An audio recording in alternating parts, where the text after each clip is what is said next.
सडक सदन र सरकार सबै ठाउँमा केपी ओलीको प्रभाव यो हिसाबले चाहिँ वास्तवमा देशले एउटा राजनेता जन्माएको छ र त्यो राजनेतालाई पराजित गर्न सम्भव छैन, फेरि पनि राजनेता फर्केर आउँछ भन्ने चाहिँ त्यो बुझ्न सकिन्छ भन्ने मलाई लाग्छ।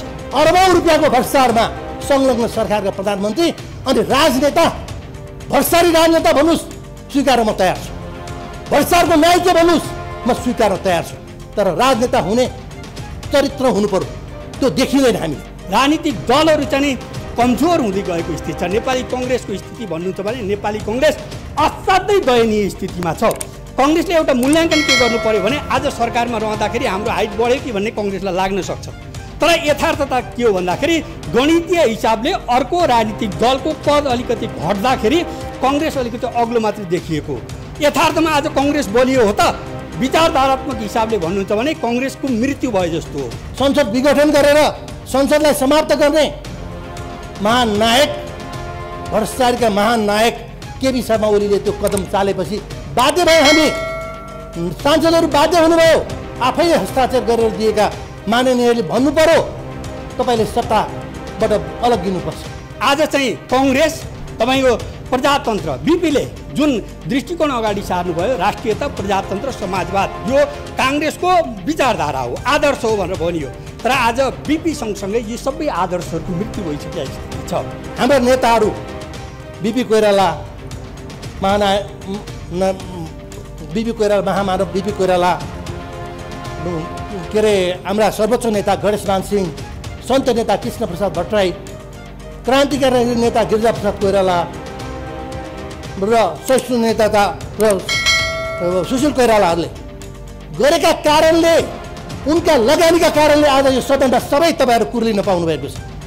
उहाँले देखाएको बाटो, नेपाली जनताहरू हिँडेर उहाँले देखाएको बाटोमा हिँडेको कारणले आज हामी संसदमा बोल्न पाइरहेको छौँ।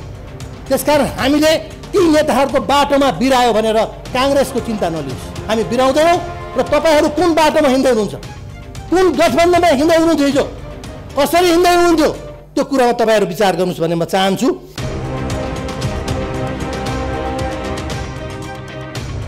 र एउटा यो राजनेता भनेको के होला भन्ने चाहिँ पनि लाग्न सक्दछ, तर राजनेता भनिसकेपछि राजनीति चाहिँ उसकै वरिपरि घुम्दो रहेछ।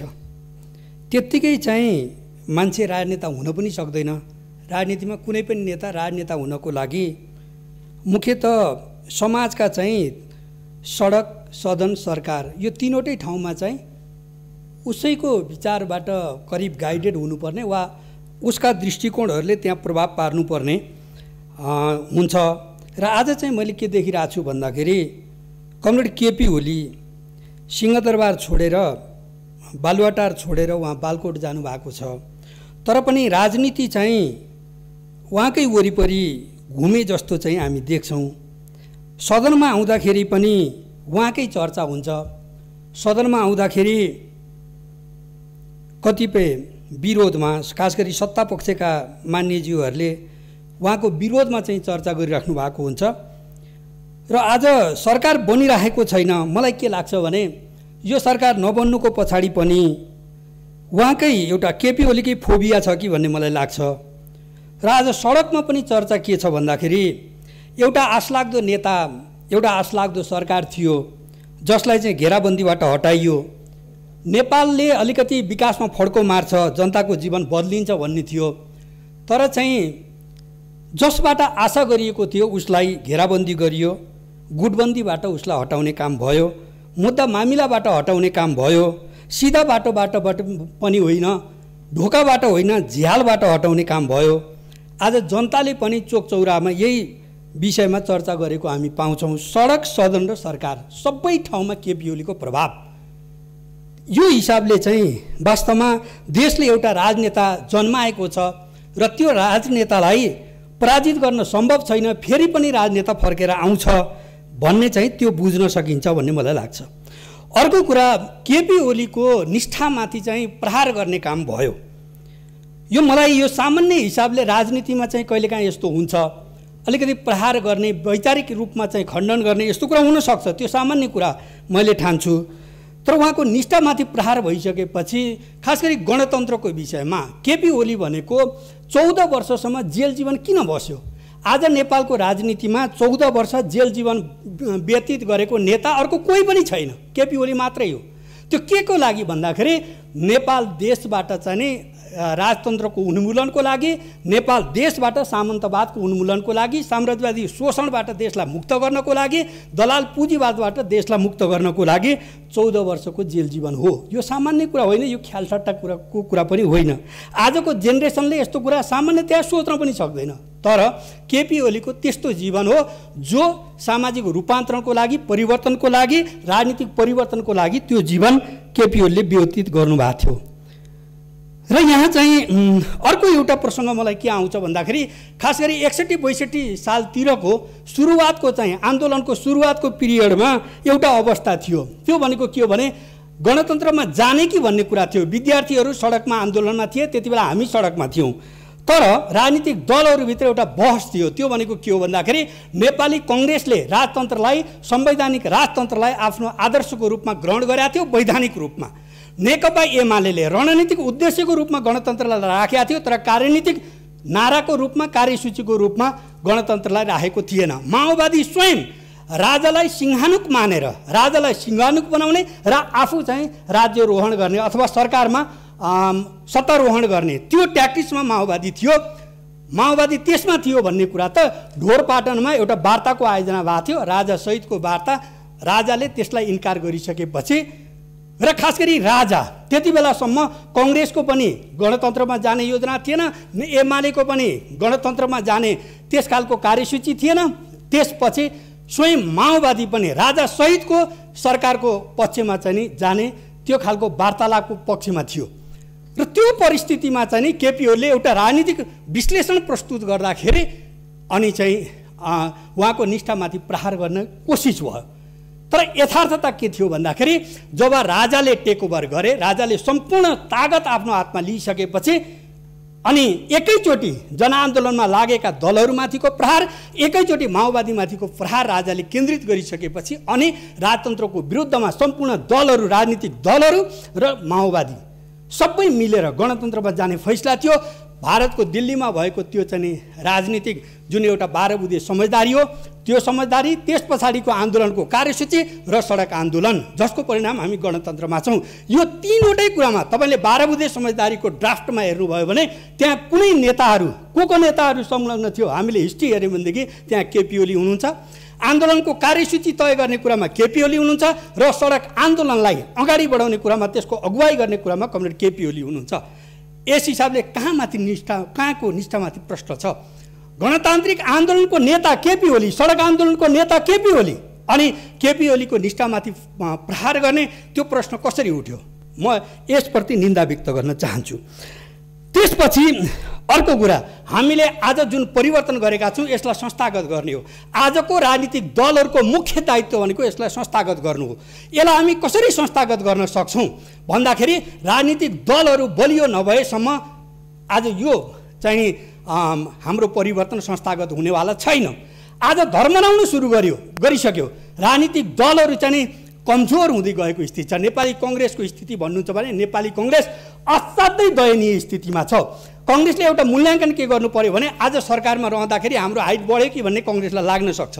तर यथार्थता के हो भन्दाखेरि गणितीय हिसाबले अर्को राजनीतिक दलको कद अलिकति घट्दाखेरि कङ्ग्रेस अलिकति अग्लो मात्रै देखिएको। यथार्थमा आज कङ्ग्रेस बलियो हो त? विचारधारात्मक हिसाबले भन्नुहुन्छ भने कङ्ग्रेसको मृत्यु भयो जस्तो हो। विचारधारात्मक हिसाबले भन्नुहुन्छ भने आज चाहिँ कङ्ग्रेस तपाईँको प्रजातन्त्र, बिपीले जुन दृष्टिकोण अगाडि सार्नुभयो, राष्ट्रियता, प्रजातन्त्र, समाजवाद, यो काङ्ग्रेसको विचारधारा हो, आदर्श हो भनेर भनियो। तर आज बिपी सँगसँगै यी सबै आदर्शहरूको मृत्यु भइसकेको स्थिति छ। कङ्ग्रेसले राष्ट्रियताको अगुवाई गर्न सक्छ। आज नीति तथा कार्यक्रम, साझा कार्यक्रम अगाडि सारिएको छ। यो साझा कार्यक्रमलाई तपाईँले हेर्नुभयो भने सबैभन्दा पहिला हामीले राष्ट्रियताको बारेमा हेर्ने हो भने लिम्पियाधुरा हाम्रो हो भन्न सक्नुपर्छ। लिपुलेक हाम्रो हो, कालापानीबाट भारतीय सेना हट्नुपर्छ भनेर भन्न सक्नुपर्थ्यो यो सरकारले। तर आज त्यसलाई समस्या देखाइएको छ। त्यसलाई समाधान गर्नको लागि हामीले यो पहल कदमी लिन्छौँ, त्यसतर्फ कुनै आवाज छैन। नीति तथा कार्यक्रममा त्यसलाई समस्या ठानिएको छ। यसको तात्पर्य के हो भने यो सरकारले त्यो विषयमा केही पनि गर्न सक्दैन। मान्छे दिनदहाडे मारिन्छ, बोल्न सक्दैन। काङ्ग्रेस बोल्न सक्छ, आज सरकार बोल्न सक्छ, सरकार बोल्न सक्ने हालतमा पनि छैन। आजको काङ्ग्रेस भन्ने हो भने राष्ट्रियताको हिसाबले, आफ्नो आदर्शको हिसाबले भन्ने हो भने त्यो आदर्श च्युत र मृतप्राय छ। समाजवादको दृष्टिकोणबाट हेर्ने हो भने सुकुम्बासी आयोग, भूमि आयोग व्यक्तिको कारणले भङ्ग गरिएको भने व्यक्तिलाई हटाउन सकिन्थ्यो, तर आयोग किन भङ्ग गरिएको छ? अब काङ्ग्रेसले आयोग गठन गर्न पनि सक्दैन, आयोग गठन गरेर भूमि समस्या समाधान गर्न पनि सक्दैन। काङ्ग्रेसको दृष्टिकोण यसै सदनमा प्रस्तुत हुँदाखेरि के भनियो भन्दाखेरि अव्यवस्थित बसोबासीहरूलाई कहाँ संविधानमा लेखिया छ भनेर क्वेसन उठाइयो। आज नेपालको भूमिको समस्याको एउटा महत्त्वपूर्ण पाटो के हो भन्दाखेरि त्यो अव्यवस्थित बसोबासी हो। भूमि समस्या समाधान गर्ने भन्ने बित्तिकै त अव्यवस्थित बसोबासीको समस्या स्वतः समाधान गर्नु पर्दैन, भूमिहीनको समस्या स्वतः समाधान गर्नु पर्दैन, सुकुम्बासीको समस्या समाधान गर्नु पर्दैन। कहाँनिर छ काङ्ग्रेसको दृष्टिकोण? समाजवादको लागि भन्ने भने सामाजिक न्याय, कम्तीमा पनि लोक कल्याणकारी राज्यको मान्यतामा काङ्ग्रेसको दृष्टिकोण के हो? काङ्ग्रेसको दृष्टिकोण भन्ने भने आज चाहिँ काङ्ग्रेस आर्थिक उदारीकरणको दिशामा अगाडि बढ्ने हो। काङ्ग्रेसको चुरो कुरो त्यो हो जसले सामाजिक न्यायलाई अस्वीकार गर्दछ, लोक कल्याणकारी राज्यको मान्यतालाई अस्वीकार गर्दछ। काङ्ग्रेसको दृष्टिकोण त्यहाँनिर छ, तर त्यसमा पनि अलमलाहट छ। काङ्ग्रेस सिधा त्यसमा हिँड्ने त्यो सामर्थ्य पनि काङ्ग्रेसमा छैन, लडखडाएको स्थिति छ।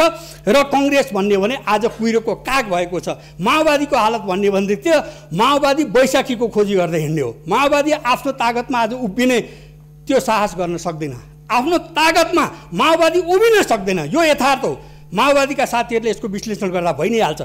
कहिले एमालेको पछि लागेर आफ्नो अस्तित्वको रक्षा गर्ने, कहिले काङ्ग्रेसको पछि लागेर आफ्नो अस्तित्वको रक्षा गर्ने। माओवादीको हालत यही हो। आफूलाई सबल बनाउन लाग्नु पर्यो, यो राम्रो हुन्छ। अरूको कद घटाउनतिर भन्दा पनि आफूलाई बलियो बनाउनतिर लागियो भनेदेखि राजनीतिक दलहरू वास्तवमा चाहिँ बलिया भयो भनेदेखि लोकतन्त्र संस्थागत हुनसक्छ, लोकतन्त्र बलियो हुन सक्दछ। मैले यो मान्यता राख्न चाहन्छु। र अरू कुराहरूमा आज सरकारका चाहिँ अरू दृष्टिकोणहरूको बारेमा के कुरा गर्ने? सरकारको बारेमा भन्ने हो भने तीनवटा विचार अहिले सत्ताधारी दलका नेताहरूले राख्नुभयो। एउटा के राख्नुभयो भन्दाखेरि सबैभन्दा असक्षम र अयोग्य साबित भएका व्यक्ति पटक पटक प्रधानमन्त्री भएका छन्, यो देशका लागि दुर्भाग्य हो। यो सत्ताधारी पार्टीको नेताले भनेको कुरा हो, प्रधानमन्त्रीजीको पार्टीको नेताले भनेको कुरा हो। प्रतिगमनको दोस्रो भेरिएन्ट संविधानको आत्मा मार्ने गरी अन्य पार्टीले गर्दै गरेको देख्दाखेरि मलाई उहाँहरू नेपाली काङ्ग्रेसमा प्रवेश गर्न जमर्को गर्दै हुनुहुन्छ कि जस्तो लागिरहेको छ। होइन भने हाम्रो पार्टीको चिन्ता हामी गर्छौँ, हाम्रो नेताको चिन्ता हामी गर्छौँ, तपाईँहरूको पार्टीको चिन्ता तपाईँहरूले गर्नुहोस्। तपाईँहरूको पार्टी 2 तिहाईको नजिकमा पुगेर रातारात माओवादीसँग एकता नगर्दाखेरि नेपाली काङ्ग्रेससँग माओवादी एकता गरेर सरकारमा पुग्छ, हाम्रो निर्वाचन हाम्रो पराजय हुन्छ भनेर रातारात कुनै नेतालाई थाहा नदिकन 2टा नेतालाई सुटुक्क प्रचण्डलाई बोलाएर केपी ओलीले एकता गरेको एकपल्ट स्मरण गराउन चाहन्छु। र त्यो त्यतिखेरको त्यो एकतालाई कायम राख्न नसक्ने अनि आज आएर उपदेश दिने, बिपी कोइरालाको नाम जोड्ने बिपी कोइरालाको पार्टी हो। हामी बिपी कोइरालाका कार्यकर्ता हौँ। बिपी कोइरालाले देखाएको बाटोबाट हामी किञ्चित पनि विचलित हुँदैनौँ र हुनेवाला पनि छैन र भएको पनि छैन। त्यसकारण हाम्रो सिद्धान्त बिपी कोइरालाले प्रतिपादन गरेको सिद्धान्तभित्र हामी बसेर आज यहाँसम्म यो देशको प्रजातन्त्र ल्याउनलाई हरेक आन्दोलनको नेतृत्व नेपाली काङ्ग्रेसले गरेको छ। वाम घटकहरू 2046 सालमा टुक्रा टुक्रा भएर बसेको बेलामा गणेशमान सर्वोच्च कमान्डर नेता गणेशमान सिंहको घरमा उहाँको नेतृत्वमा वामहरूलाई एकता गरेर साना प्रधानलाई नेतृत्व वामहरूको एकता नेतृत्व गर्नको लागि घटक मिलाइदिने कामसम्म त्यतिखेर नेपाली काङ्ग्रेसले गरेको। त्यसकारण हरेक घटनाको नेतृत्व कसले गरेछ? काङ्ग्रेसले गरेछ। हामी चाहँदैनौँ त्यो सरकार बनाउन, हाम्रो चाहना थिएन यो सरकार बनाउने। हाम्रो पार्टीको सभापति संसदीय नेताले पटक पटक भन्नुभएको थियो म सरकारमा जाने मेरो चाहना होइन, मेरो चाहना छँदै छैन, जनताले दिएको म्यान्डेट। तर संसदमा बहुमत अर्कै पार्टीको नेतालाई मान्न तयार भएपछि के गर्ने? संसद विघटन गरेर संसदलाई समाप्त गर्ने महानायक भ्रष्टाचारीका महानायक केपी शर्मा ओलीले त्यो कदम चालेपछि बाध्य भयो, हामी सांसदहरू बाध्य हुनुभयो। आफैले हस्ताक्षर गरेर दिएका माननीयहरूले भन्नु पर्यो तपाईँले सत्ताबाट अलग्गिनुपर्छ। त्यो स्थिति कसले ल्यायो? हामीले ल्याएको। सदनमा त हामीले 2 वर्षसम्म यो सरकारलाई हामीले कुनै पनि अब्जेक्सन बिना हामीले समर्थन गर्यौँ। हामीले नीति तथा कार्यक्रममा समर्थन जनायौँ। त्यस्तो दिनसम्म हामीले गर्दाखेरि यो सरकार पटक पटक भ्रष्टाचारको चुमुलमा डुब्न थाल्यो र कोभिड-19 जब आएपछि अर्बौं रुपियाँ भ्रष्टाचारको बाटोमा लागेपछि हामीले बाध्य भएर मुलुकको जनताको जीवनको सुरक्षा र यो मुलुकको संविधान बचाउनु पर्ने र भ्रष्टाचारीहरूलाई तहलाउनु पर्ने महानायक केपी शर्मा ओली भ्रष्टाचारका नायकलाई तहलाउनु पर्ने कारणले नेपाली काङ्ग्रेसले आफ्नो नेतृत्वमा अहिले 5 दलको गठबन्धन बनेको। यो गठबन्धनले आफ्नो नीति तथा आफ्नो कार्यक्रमहरू अगाडि साझा कार्यक्रमहरू ल्याएको छ।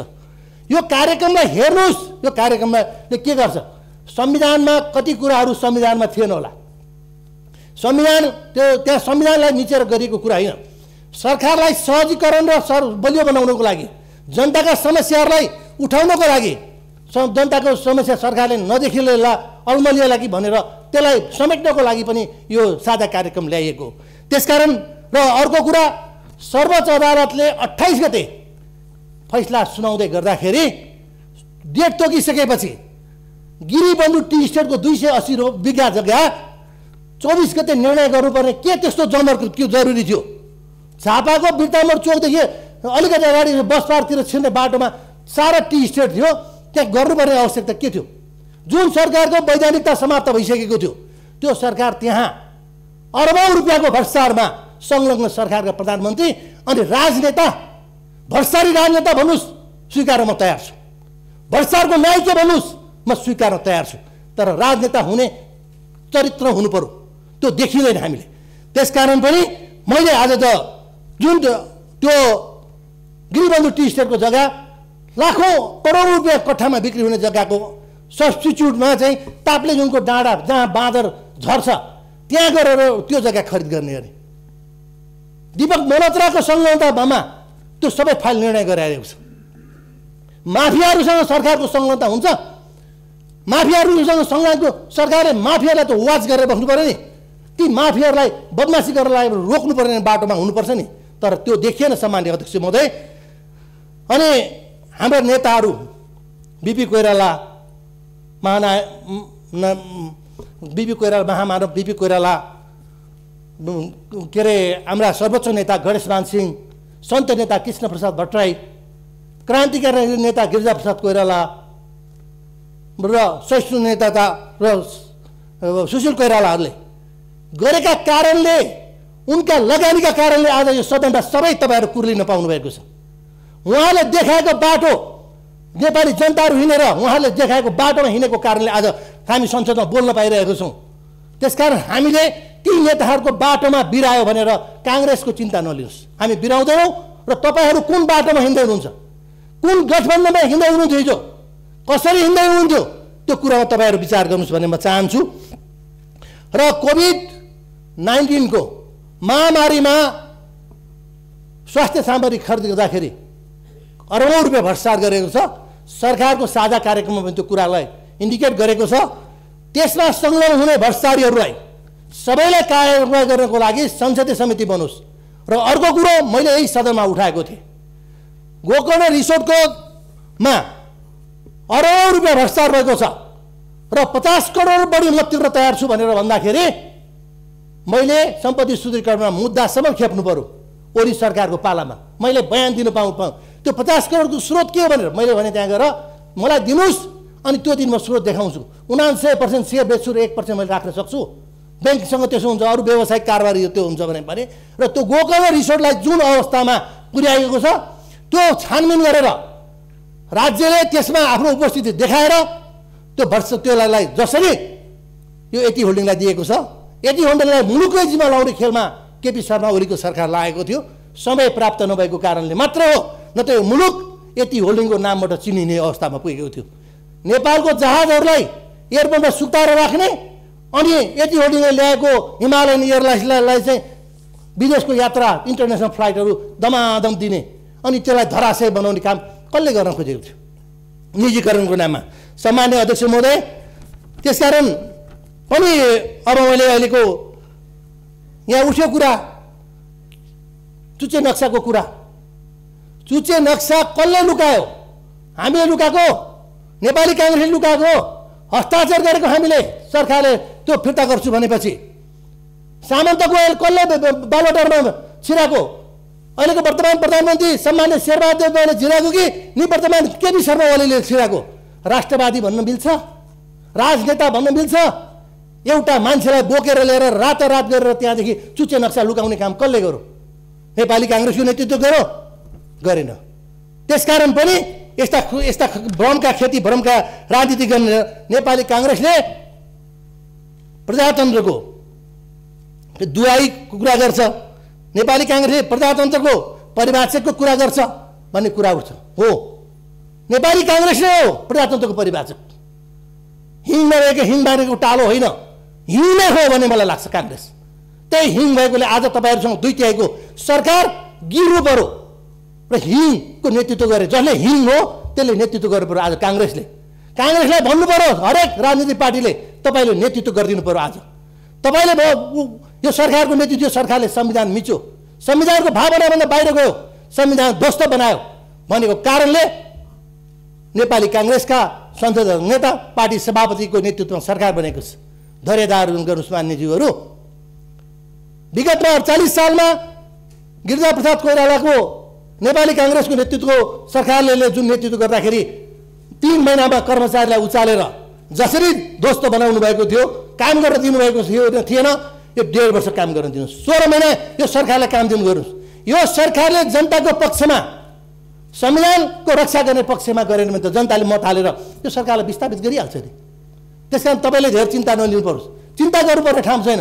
त्यसकारण नेपाली काङ्ग्रेसको सरकारको नेतृत्वमा बनेको सरकार, 5 दलीय गठबन्धनको सरकारले आगामी दिनमा जनताको पक्षमा र कोभिड भ्याक्सिन सबै ल्याएर जनतालाई सबैलाई भ्याक्सिन लाउने छ भन्ने विश्वासका साथ आफ्नो कुरा यहीँ अन्त्य गर्छु। धन्यवाद। जय नेपाल।